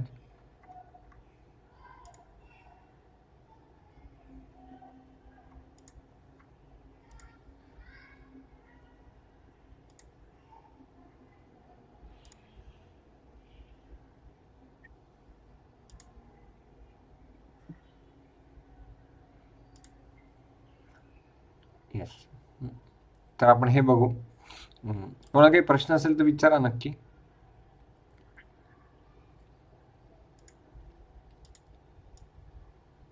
तर ह्या वस्तू आहेत की काय काय आहे. अमानित्व आपण एक एक आता बघणार आहोत. अमानित्व म्हणजे विनम्रता. विद्या विनयेन शोभते. तर जे चाणक्य पंडितांचा काय श्लोक, खूप सुंदर श्लोक आहे. नमंती फलिनो वृक्षा. जे झाडं रसाळ फळांनी लगडलेली आहेत ती अशी झुकलेली असतात आणि शुष्क झाडं ताठ उभी असतात. म्हणजे ज्यांना खरंच नम्रता आहे ते वाकलेले म्हणजे नमन करत असतात, आणि जे ताठ असतात त्यांच्यामध्ये ती रसाळ फळच नाही आहेत.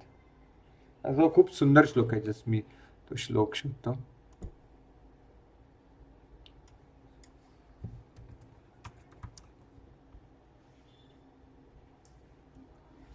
नमंती फलिनो वृक्षा नमंती गुणिनो जना शुष्क वृक्षाश्च मूर्खाश्च न नमंती कदाचन. जसं लगडलेली फळांनी लगडलेली झाडं वागतात तशा प्रकारे गुणी आणि समजूतदार लोक कायम नम्र असतात, परंतु जे शुष्क झाडं आहेत ते कधीच वाकत नाही, कारण मोडेल पण वाकणार नाही असं त्यांचं वृत्ती असते. अदंभित्वम अदांभिकता म्हणजे दांभिक हा व्यक्ती दांभिक. कलियुग काय हिपोक्रसी म्हणजे दांभिक आहे, म्हणजे फार पॉलिटिकल माणूस आहे हा, असं पण म्हणतो ना. तर विनम्रता आहे का आज लोकांमध्ये? आपण बघतो रस्त्यावर फक्त एक डॅश बसला गाडीला की इतकं डेंजर भांडण होतं, एकमेकांना अगदी मारायला उठतात सगळे. का? विनम्रतेचा अभाव. अहिंसा, हिंसा न करणं. प्रभुपाद म्हणतात की प्रचार जो करत नाही तो हिंसा करतोय समाजावर. तो जो प्रचारक आहे तोच अहिंसक आहे. परंतु अहिंसा परमोधर्म आहे का? परमधर्म नाही आहे अहिंसा. कारण हिंसा कधी कधी आवश्यक असते, परंतु मग त्याला आपण हिंसेत नाही म्हणू शकत. स्वतःला वाचवण्यासाठी केलेली जी हिंसा आहे ती अहिंसेमध्येच मोडते. शांती म्हणजे सहनशीलता, सहिष्णुता. माझे गुरु महाराज म्हणतात one's greatness has to be estimated by one's ability to tolerate the provoking situation. सहनशील राहावं, कारण हे कलियुग आहे, हे भौतिक जगात आहे, त्यात हे कलियुग चालू आहे. कलियुग म्हणजे कलह होणार, कॉंग्रिगेशनमध्ये कलह, इकडे कलह, तिकडे कलह, पण याच्यात सहनशील राहायचं, कारण या गोष्टी अशाश्वत असतात. याच्यात जास्त पडलं तर आपली चेतना खराब होते. उलट ती एनर्जी, तो वेळ आपण शास्त्राध्ययन करू शकतात, संकीर्तन करू शकतात. आर्जव म्हणजे सरळपणा. सरळपणा जे काय आपण म्हणतो, अरे हा माणूस खूप सरळ आहे, साधा आहे. काही म्हणून आपण आतल्या गाठीचे असतात, त्यांना पद पाहिजे असतं, पद प्रतिष्ठा. मी इतके डिपार्टमेंट सांभाळणार, मी हा भाग माझ्याकडे, मी इथल्या भागातला GBC मी. नाही, सरळ जे असतात, ठीक आहे, सरळ आहे, माझा प्रचार आहे, प्रभुपादांनी दिलेलं गीता भागवतचा मी प्रचार करेल, ग्रंथ वितरण करेल, माझं मध्ये आयुष्य सरळ चालू आहे. आचार्य उपासना, प्रमाणित आध्यात्मिक गुरुकडे जाणे, आध्यात्मिक गुरूंची शुश्रूषा. म्हणून आहे ना की ब्रह्मचारी गुरुकुले वसंतांतो गुरोर्हितम आचरण दासवत नीचो गुरु सुदृढ सौहृदा. आचार्यांची उपासना. कृष्ण आणि सुदामा, कृष्ण जेव्हा गुरुकुलमध्ये होते, सांदीपनी मुनींच्या आदेशावरून ते कुठे गेले, जंगलात लाकडं तोडायला. आणि आचार्य उपासना कधी एक सोबत करायची, ग्रुपमध्ये करायची, ज्यामुळे ते अजून दृढ होते. शौचम म्हणजे शुची, पावित्र्य. पवित्र राहायचं कायम, आंघोळ दिवसातनं, कॉंग्रिगेशनला ते भेटू शक्य नाही, पण ॲटलीस्ट संध्याकाळ झाली की घाम आलेला असतो, सगळं शरीर थकलेलं असतं, एकदा परत संध्याकाळी 4-5 वाजता फ्रेश आंघोळ केली तर परत रात्रीपर्यंत सगळे आध्यात्मिक कार्य करायला आपल्याला ताजतवानं होतो आपण. जस पावित्र्य खूप जरुरी आहे गृहस्थांना. शरीर तर पवित्र ठेवायचंच, परंतु घर पण. असं नाही की धूळच पडलेली आहे, खूप दिवसापासून सगळा पसारा पडलेला आहे. कारण झोपेतनं उठल्या उठल्या सगळ्या पांघरुण घडी करून ठेवून द्यायची, नाही तर ते तिथेच पडलेले आहेत. अशा ठिकाणून लक्ष्मी उठून निघून जाते. जिथे घरात खूप पसारा असतो तिथे लक्ष्मी उठून निघून जाते. स्थैर्य म्हणजे स्थिरता. आत्मविनिग्रह म्हणजे आत्मसंयम, इंद्रियार्थाच्या बाबतीत आत्मसंयम. वैराग्य म्हणजे वैराग्य, अनहंकार. इंद्रियार्थेषु वैराग्य, वैराग्य पाहिजे. शौचम पाहिजे. स्थैर्य म्हणजे स्थिरता, स्थिर असलं पाहिजे. म्हणजे असं नाही की अरे इथे इतका पैसा मिळणार, चला आता तिथे जाऊ, तिथे तितका पैसा नाही. दिवसातला बराचसा भाग अध्यात्मासाठी आपण काढून ठेवला पाहिजे. जसं भक्तिविनोद ठाकूर म्हणतात, 8 तास आपलं ऑक्युपेशन, नोकरी, 8 तास शरीराला आणि 8 तास अध्यात्माला. 8-24.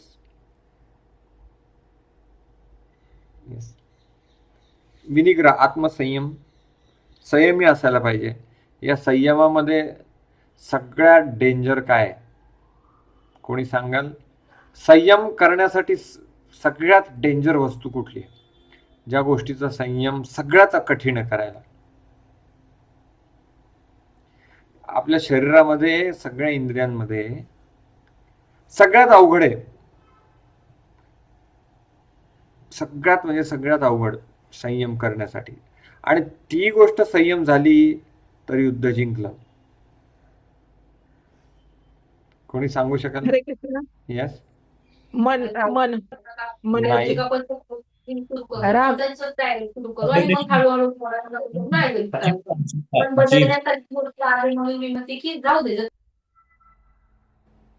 येस, मन का? नाही, मन नाही आहे. कुठली गोष्ट आहे? मला एक उत्तर पाहिजे व्यवस्थित. हरे कोण कृष्णा. सांगेल? Yes. आपण प्रसाद घेताना जो श्लोक म्हणतो ज्याच्यामध्ये जीव.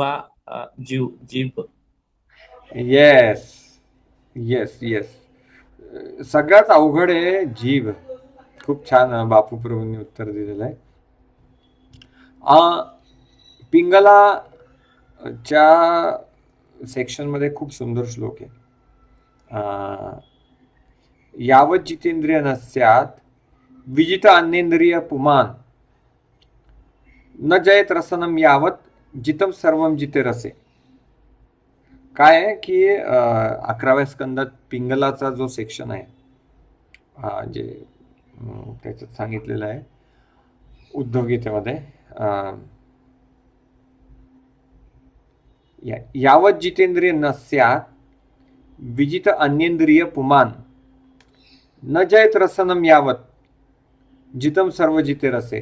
म्हणजे एखाद्याने सगळ्या इंद्रियांवर जर प्रभुत्व मिळवलं आहे, अगदी जननेंद्रिय, हातांवर, मनावर, जो चिडत पण नाही, परंतु जिभेवर जर प्रभुत्व मिळवलं नाही तर तो जितेंद्रिय नाही म्हणवला जात. आणि याच्याच विपरीत ज्याने जिभेवर नियंत्रण मिळवलं, जिभा म्हणजे रस, म्हणजे खाणं पिणं, ज्याने जिभेवर नियंत्रण मिळवलं त्याने सगळ्यावर नियंत्रण मिळवलं. कारण सगळं जीभ, डोळे, मन, जननेंद्रिय, पोट सगळे एकाच रेषेत आहेत. ही जीभ बघा किती आपल्याला त्रास देते. आज सगळे रोग जे आहेत ते जिभेमुळे आहेत. आणि लोक म्हणतात की लोकांना खायला नाही आहे, गरिबांना खायला द्या. आज सगळ्यात जास्त रोग ओव्हर इटिंगमुळे. भुकेलं राहिलं तर कोणी आजारी नाही पडत जास्त. काय होईल? थोडंसं पित्त होईल, थोडंसं शरीर थरथर कापेल, परंतु निरोगी तर राहील. म्हणतात लंघनम परम औषधम. म्हणजे कुठलाही रोग झाला तर, ताप जरी आला, सर्दी जरी झाली, फणकून ताप आलाय, तर आयुर्वेदिक डॉक्टर सांगतात की थोडंसंच वरणाचं वरचं पाणी प्या, भाताची पेज घ्या, किंवा शरीर पोटाला लाईट ठेवा. कारण पोट जितकं लाईट तितका आजार दूर. तर म्हणून सांगतात की खूप अवघड आहे, खूप भगवंतांना रोज प्रार्थना केली पाहिजे. तारमध्ये जीवाती लोभमय सुदुर्मती. कधी पूर्ण पोट भरून नसतं जेवायचं, थोडंसं कमी जेवायचं, म्हणजे ते पाचक रस सगळे मिक्स होतात त्या अन्नात आणि शरीराचं पोषण होतं आणि रोग होत नाही. पूर्ण पोट भरून कधीच असं गच्च फक्त एका दिवशी आपण ते जेवायचंय. वर्षभरात फक्त तो एक दिवस आहे. कुठला आहे तो दिवस जेव्हा आपण पूर्ण पोट भरून जेवायचं? कोणी सांगू शकेल?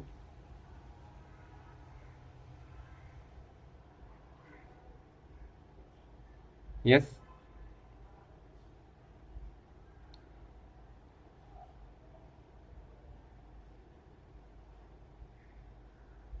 या व्यासपूजा, गुरु महाराजांची व्यासपूजा असते तेव्हा पोट भरून नाही जेवलं तर तो अपराध समजला जातो. परंतु हे ग्रँटेड नाही घ्यायचं, चला खायचं, जेवायचं, चांगलं व्यवस्थित जेवायचं, पण इतकं नाही की ते उलटलं पाहिजे. पण बाकी दिवशी थोडीशी भूक ठेवून, म्हणजे पूर्ण असं गळ्यापर्यंत जेवण. काय भगवंतांची खूप छान सिस्टीम आहे. ढेकर आला की ब्रेक मारायचं, गाडीला ब्रेक मारायचं. ढेकर आला तरी खातोय, मग ते शरीर, जसं आपण बघतो, एक खूप सुंदर उदाहरण, वॉशिंग मशीन आहे. वॉशिंग मशीन मध्ये गच्च गच्च असे भरले कपडे, वॉशिंग मशीन ऑन केलं, ते कपडे चांगले निघणार आहे का? त्या कपड्यांना फिरायला स्पेस पाहिजे ना आतमध्ये. तर शरीराचे, पोटाचे 4 भाग कलपायचे. जेवताना 50% पोट भरायचं आणि बाकी 50% हवेसाठी मोकळीक द्यायची आणि बाकी पाणी. असं 50 जेवण, 25 पाणी आणि 25 हवा, असं ते समीकरण. आणि विशेष करून एकादशी दुप्पट खाशी तरी पण म्हणे मी उपाशी, अशी एकादशी येव दर दिवशी, असं असतं. चला एकादशी, फराळ आपल्या महाराष्ट्रात फार फेमस आहे फराळ, आणि सगळे आयटम पित्तवालेत. काय? साबुदाणा खिचडी, जो पोटात चिकटतो साबुदाणा, शेंगदाण्याची आमटी. तर आहे भगर घ्यायची एकादशीला, जर अगदीच भूक लागली तर भगर आहे, आणि फळं आहेत, आणि थोडेसे खजूर आहेत. तर अशा पद्धतीने लाईट आहार ठेवायचा एकादशी भक्तिजननी. जितकं पोट हलकं तितकी चेतना वर, तितकं मेंदूकडे रक्त जातं, तेवढं हरिनाम घेण्यासाठी मदत होते. मग काय, येस, संयम. संयम, येस. इंद्रियार्थेषु, सो येस, अनहंकार, इंद्रियार्थेषु वैराग्य, स्थैर्यम, स्थिरता, आत्मविनिग्रह, आत्मसंयम, इंद्रियार्थेषु वैराग्य, वैराग्य. वैराग्य असलं पाहिजे भक्ताला. जास्त असं नाही की अरे मी किती कमावू किती नाही.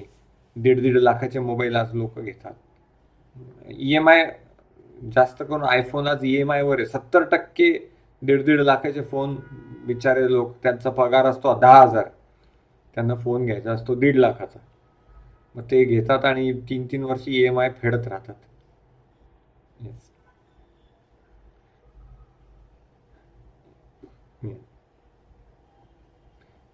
तर सिंपल, साधी, सरळ राहणी ठेवायची. आणि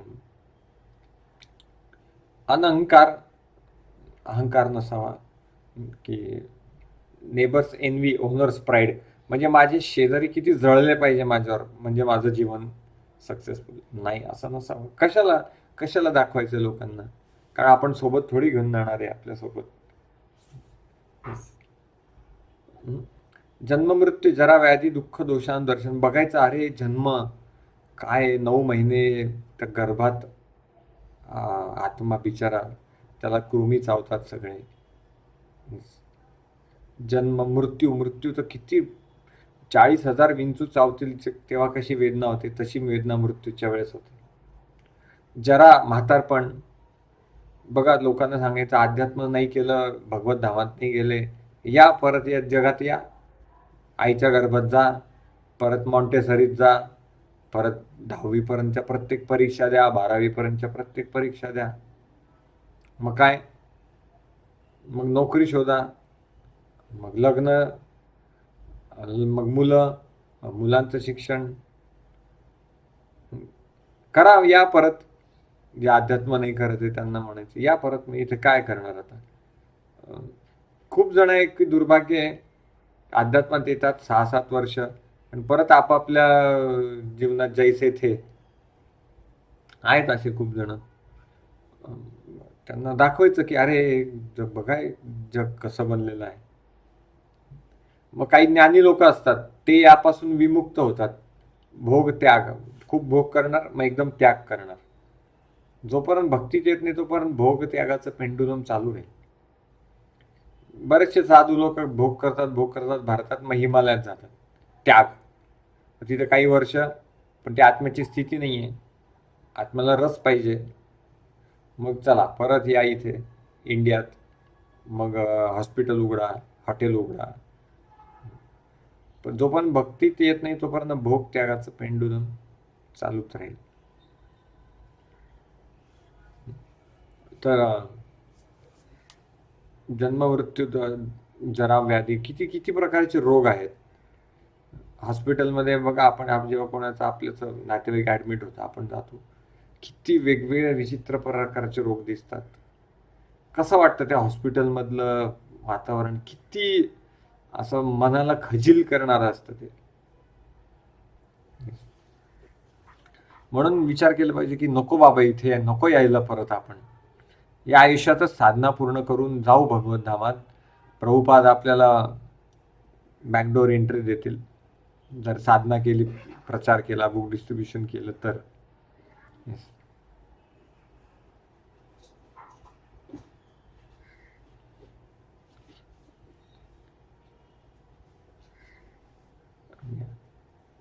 तर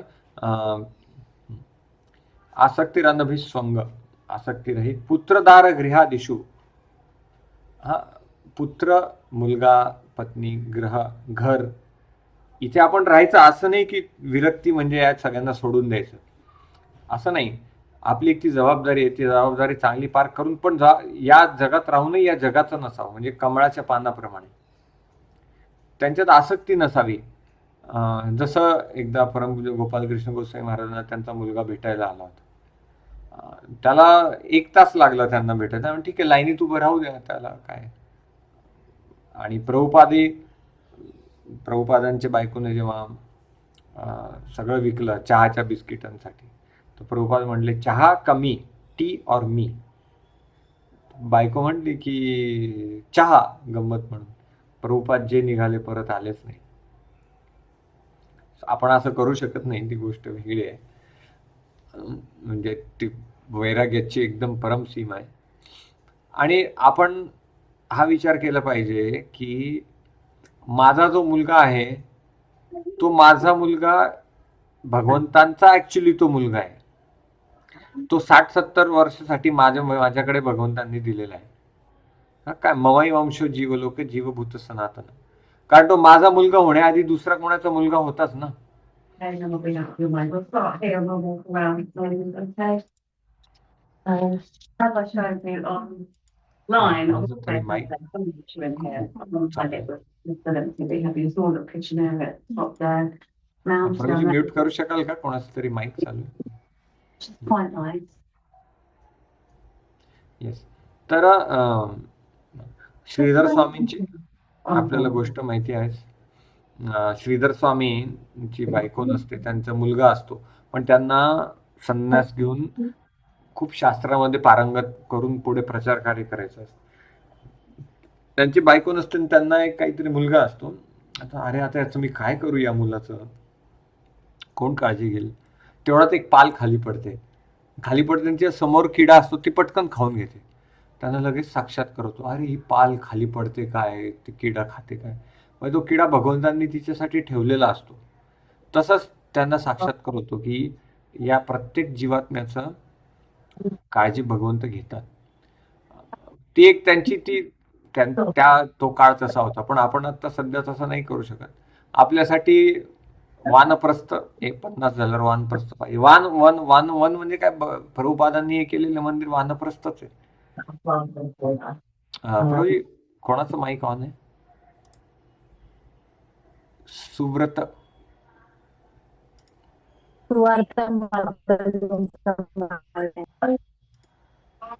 Thank you very much. Admin प्रभूजी, तुम्ही म्यूट करू शकतात. जे पवित्र माधव प्रभू. हा, येस.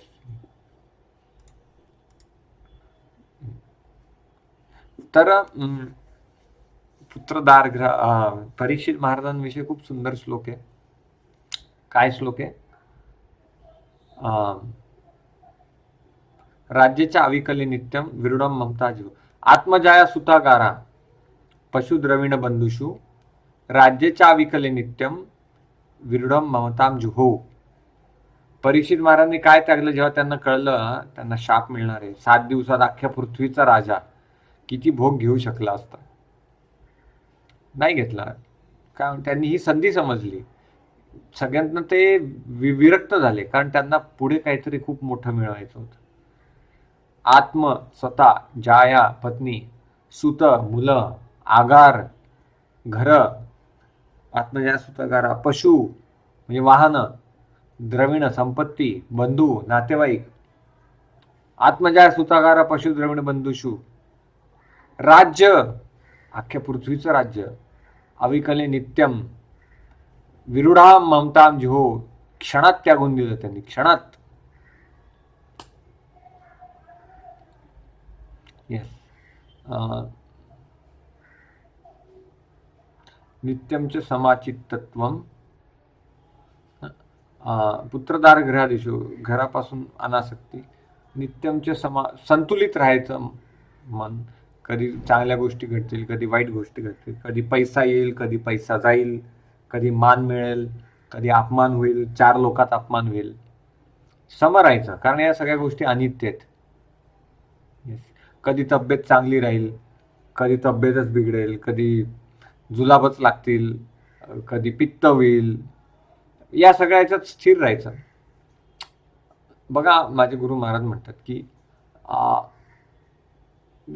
भगवंत चंद्राप्रमाणे आहेत. चंद्राकडे, वृंदावन चंद्र आहेत, चंद्राकडे बघत राहा. मध्ये काळे ढग येतील जातील, पण चंद्रावरची दृष्टी सोडून नका देऊ. येतील सुख येतील, दुःख येतील, मान होईल, अपमान होईल, पैसा येईल, पैसा जाईल, तब्येत राहील, तब्येत जाईल, पण या सगळ्या याच्यात संतुलित भगवंतावर आस्था अजिबात कमी नाही झाली पाहिजे. इष्ट अनिष्ट उपपत्तीषु मयीच्या अनन्य योगेनं, अशा पद्धतीने अनन्य योगाद्वारे माझी भक्ती करत राहा. अनन्य योग अहैतुकी अप्रतिहता हे आत्मा सुप्रसिद्धती. अहैतुकी म्हणजे त्या भक्तीमध्ये काही हेतू नसला पाहिजे, आणि हेतुरहित भक्ती अप्रतिहता असते, म्हणजे ती कधी थांबत नाही. आपण बघतो की आपण भगवंतांना प्रार्थना करतो, पूर्ण झाली तर भक्ती कंटिन्यू, नाही झाली तर टाटा बाय बाय असं असतं. आता एक जण बालाजीला प्रार्थना करतो, भगवंता मला 1 करोड ची लॉटरी लागली पाहिजे अशी प्रार्थना करतो, आणि लॉटरीची तिकीट खरेदी करतो. सगळे करत. लॉटरीचे जनरली खूप प्रकारची तिकीट असतात, करोडची, लाखांची, 10 लाखांची, आणि 1000ची, 500ची. तर तो खूप सारे लॉटरीचे तिकीट घेतो आणि 1 करोड लागावे अशी प्रार्थना करतो, त्याला 50 लाखाचीच लागते लॉटरी. मग तो बालाजीकडे येऊन काय प्रार्थना करतो, बालाजी भगवंता तू तुझा भाग आधीच घेऊन टाकला, मला माहितीच नव्हतं, थँक्यू, आता हा माझा भाग. त्याला जे 50 लाख मिळाले त्यातले 25 लाख त्यांनी दिले पाहिजे ना भगवंतांना. तो म्हणे नाही भगवंता, मी 1 करोडची मागितली होती, तू 50 लाख दिले, म्हणजे तुझा 50 लाख भाग तू आधीच घेऊन टाकला. किती चेतना आहे की खालच्या दर्जाची शब्द आहे. आपण बघू शकता या कोंढवा एरियात 30 ते 40 बालाजी नावाने दुकानं असतील किराण्याची. इथे मंदिराच्या मागे 4 बालाजी किराणा. आता बालाजीच का ठेवावं यांनी नाव? का? सगळ्यांना माहिती आहे बालाजी म्हणजे पैसा. बालाजी भगवंतांची अशी इमेज लोकांनी करून टाकली, पण बालाजी भगवंतांची अनंताचार्यांच्या काय काय कथा आहेत, निर्व्याज भक्ती, काय एक ते पुस्तक वाचायचं, स्टोरी ऑफ अनंताचार्य. त्यांनी गरोदर स्त्री, आपल्या गरोदर पत्नीला घेऊन तिथे सेवा केली अनंताचार्यांनी. अनंताचार्यांनी गुरु रामानुजाचार्य जेव्हा विचारत होते, मोठी त्यांनी मीटिंग घेतली, ते म्हणले की तिरुपती तिरुमाला हे खूप घनदाट जंगल आहे. त्या काळात असं नव्हतं जे आज दिसतंय आपल्याला. मोठा डोंगर, घनदाट जंगल, वाघ, सिंह, विंचू, काटे, अजगर, डास. भगवंत रामानुजाचार्य म्हणले की बघा बालाजी भगवंत आहेत तिथे वर, त्यांची सेवा कोणी होत नाही व्यवस्थित, तिथे हिंस्त्र श्वापद आहेत, कोण करायला जाईल? असं मीटिंग घेतली, सगळे संन्यासी बसले होते, आणि सगळ्यात शेवटी बसले होते अनंताचार्य, जे गृहस्थ आहे, ज्यांची पत्नी गरोदर होती. अनंताचार्य म्हणले मी जाईल, मी सेवा करेल. आपल्या गरोदर पत्नीला घेऊन, कॅन यू इमॅजिन? आपण आपलं कम्फर्ट बघतो की अरे मला चांगलं 3 BHK पाहिजे, पाणी पाहिजे, तिथे गिझर पाहिजे, सगळं हे पाहिजे ते पाहिजे. गरोदर पत्नीला घेऊन त्यांनी तिथे बालाजीची शुश्रूषा केली कितीतरी वर्ष. तर खूप कथा आहेत बालाजींच्या आणि अनंताचार्यांच्या. भक्ती योग अव्याभिचार्य अखंड विविक्त देश सेवित्व. विविक्त देश म्हणजे मी एकांतात राहील. म्हणजे एकांत म्हणजे काय, हिमालयात जायचं का? नाही. मंदिरात राहणं म्हणजे एकांतात राहण्यासारखं आहे. बघा आपलं सगळे नातेवाईक असतात, म्हणजे या नातेवाईकांपासून जे अभक्त नातेवाईक, या सगळ्यांपासून विलग राहून एकांतात म्हणजे भक्तांसोबत राहणे. नातेवाईकांना भेटायला जायचं नाही असं नाही, ती पण एक दायित्व आहे, परंतु त्यांच्याशी खूप असं एक प्रेमाचा संबंध तर ठेवायचाच, पण जास्त वाहून नाही जायचं त्यांच्यात, कारण त्यांच्या प्रायोरिटी वेगळ्या आहेत. त्यांचं आपलं एक जीवन आहे, त्यांना मुलांना अमेरिकेत पाठवायचं आहे, त्यांना पैसा कमवायचा आहे, त्यांना गाड्या घ्यायच्या आहेत, त्यांना चांगलं खायचं प्यायचं आहे. ठीक आहे, त्यांना भेटून यायचं, पण जास्त तिथे त्यांच्यामध्ये खितपत नाही पडायचं, निघून यायचं. आपले खरे नातेवाईक आता आपले भक्त आहेत, सगळ्यांना याची साक्षात्कार झालेलाच असेल. भगवंतांनी जेव्हा भक्तीत येतो आपण, आधी जे नातेवाईकांबरोबर जे घनिष्ठ संबंध होते, आता ते थोडे थोडे साईड ट्रॅक होत आहेत. आता ते भक्तांबरोबर आपले आता खरे नातेवाईक भक्त होत चालले. याचा प्रचिती आपल्याला आलीच असेल बऱ्याच जणांना. विविक्त देश सामान्य जनांपासून विमुक्त. आता नातेवाईकांमध्ये गेल्यावर काय चर्चा असतात?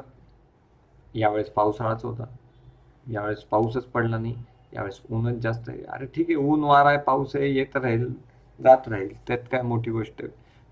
भक्तांच्या चर्चा कशा असतात? अरे मी हे वाचलं, मी ते वाचलं, मी इतका जप केला, मी तितका जप केला, या महाराजांचं लेक्चर किती छान असतं, त्या महाराजांचं लेक्चर किती छान असतं, भगवंतांनी आज किती छान शृंगार केलाय, भगवंतांनी आज निळ्या रंगाचे कपडे घातले, भगवंतांचे अलंकार किती सुंदर आहेत, अशा चर्चा.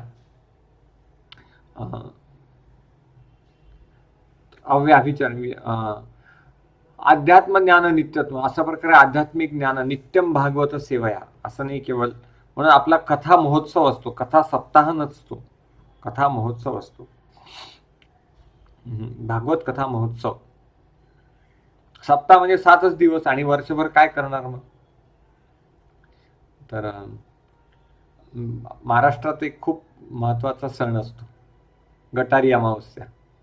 म्हणजे या दिवशी सगळे दारू पितात, इतकी पितात आणि गटारात लोळतात. का?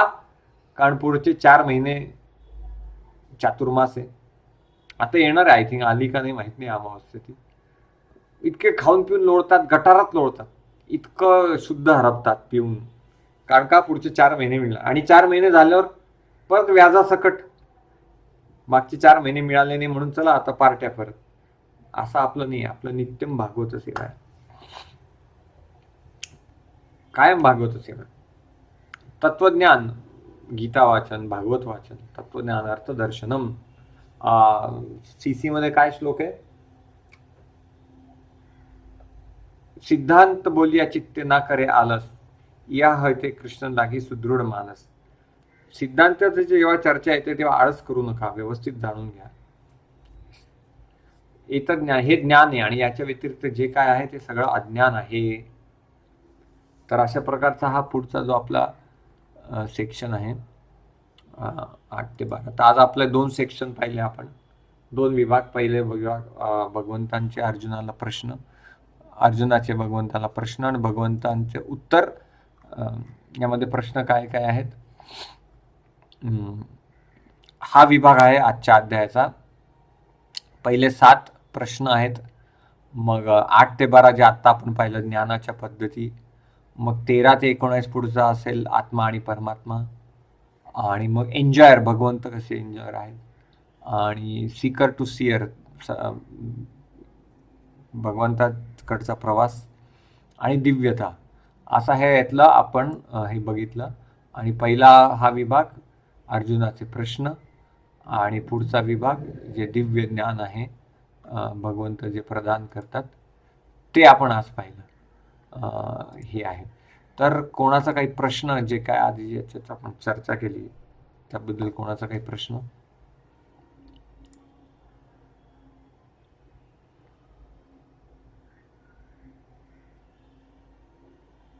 हरे कृष्ण प्रभूजी, दंडवत प्रणाम. हरे कृष्ण, धन्यवाद. प्रभूजी, मला समजलं नाही प्रकृती आणि पुरुष तुम्ही काय सांगितले ते. म्हणजे कुठला श्लोक समजला नाही? पहिलं श्लोक आहे ना, त्यामध्ये नाही का ते तुम्ही 6 प्रश्न ते सांगितले. प्रकृती म्हणजे काय, पुरुष म्हणजे काय, क्षेत्रज्ञ, त्यातलं पुरुष आणि प्रकृती मला समजलं नाही. ओके. प्रकृती म्हणजे हे सगळी सृष्टी, आणि पुरुष म्हणजे त्याचा भोक्ता, त्याचा एन्जॉयर. प्रकृती ही सगळी प्रकृती आहे, आणि त्याचा पुरुष कोण आहे? भगवंत त्याचा भोक्ता आहे. परंतु आपण तो भोक्ता व्हायला जातो. आपण त्या प्रबोधांची तात्पर्य चर्चा केली, पण आपण भोक्ता नाहीये, भोक्ता होण्याचा प्रयत्न करतो. आणि मग तिथेच आपलं जे विफलता चालू होऊन जाते. येस. प्रकृती का बनली आहे? कारण कोणीतरी त्याचा आनंद घेतला पाहिजे. ती भगवंतांनी बनवली आहे आणि त्याचा उपभोक्ता हा भगवंतच आहे.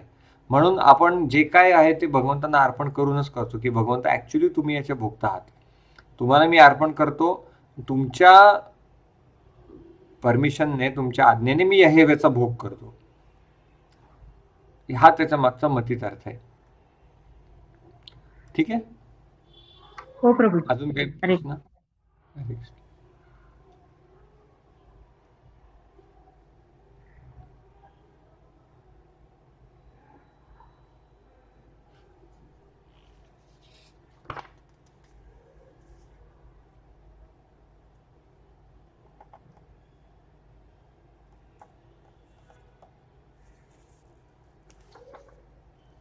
तर प्रकृती आणि पुरुष याबाबत अजून जे पुढे 15, 16, 17, 18 नंबर हे जे सगळे श्लोक आहेत तिथे ते चर्चा असणारच आहे त्याची. ओके. अजून काही प्रश्न?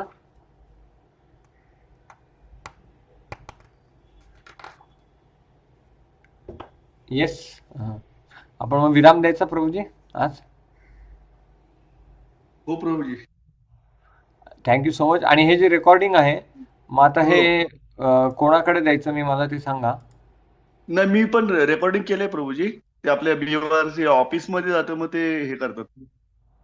बरं. Recording माझ्याकडे केलेलं आहे हाय मी. क्वालिटी रेकॉर्ड केलंय मी, कारण माझ्या हो. लॅपटॉपवर मग ते चांगलं आपल्या रेकॉर्डिंग झालं. ऑफिसमध्ये दिलं तर चालेल. मग ते हे करतात, पाठवतात. बरं. मग त्यांना मला त्यांची लिंक द्यायला सांगाल का? मी तिथे मग कॉपी करून देतो रेकॉर्डिंग. आता ते मला नाही सांगता येणार, कारण ओके, आपण ठीक आहे. रेग्युलर मी रेकॉर्डिंग करतो ना, ते ऑफिसवाले टाकतात मग ते. ओके. सच्चिदानंद भगवान प्रभू आलेत. प्रभूजी तुम्ही काही सांगू शकता आम्हाला, आशीर्वचन देऊ शकता. आणि आजचा सेशन रेकॉर्ड केलेला आहे. ते रेकॉर्डिंग मी कुठे द्यायचं मला ते सांगा प्रभूजी. हरे कृष्ण. हरे कृष्ण. येस प्रभुजी. आत्ताच आमचा सेशन संपलेला आहे. आम्ही आज ओके, चर्चा केली. पहिल्या 12 श्लोकांची चर्चा झाली आज. ओके. ठीक आहे.